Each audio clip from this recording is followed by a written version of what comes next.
From your position at the United Nations and your experience working with the Chinese government, and as you know, Chinese President Xi Jinping made food security a top priority, and climate change and environmental issues have been very much integrated into the overall development of China. So, how do you evaluate China's preparedness in addressing the food security problem caused by climate change?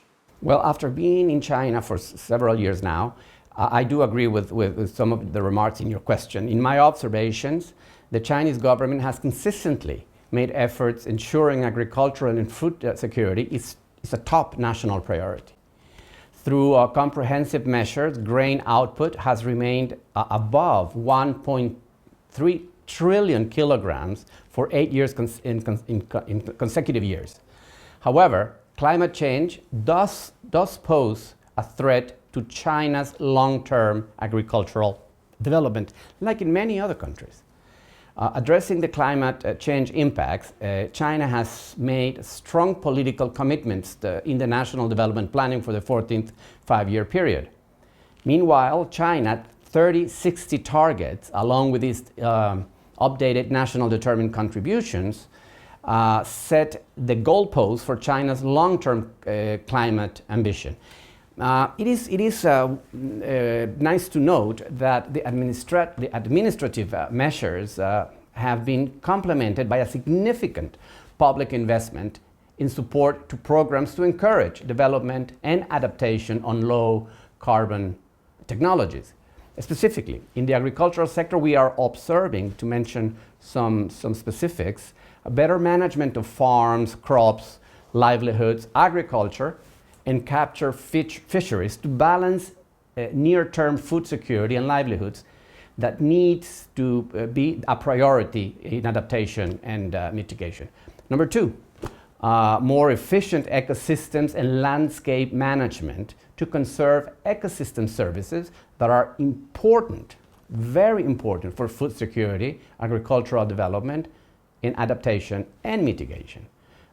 Three, strengthen services for farmers and land managers to enable better management of climate risk impacts and mitigation actions. And I also mentioned number four, the change in the wider food systems, including demand-side measures and value chain interventions that benefit food security and sustainable agricultural development. Let me mention something also about FAO. At corporate level, the strategy on climate change will be implemented in the context of the strategic framework of organization 2022 to 2031. This aims to support the 2030 agenda to the transformation to more efficient, inclusive, resilient, and sustainable agri-food systems for better production, better nutrition, better environment, for a better life for everyone. FAO promotes climate smart agriculture, CSA, to help the people who manage agricultural systems respond effectively to climate change.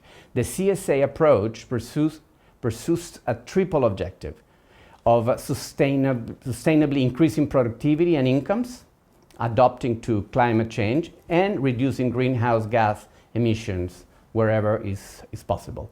In the context of China, climate smart agricultural development has been reflected in our own FAO China country programming framework, our work plan for China until 2025. Together with the Ministry of Rural Affairs, local governments, academia, private sector, and the farming communities, we are implementing field projects and programs in this regard. I'm going to give you, if you allow me, two quick examples.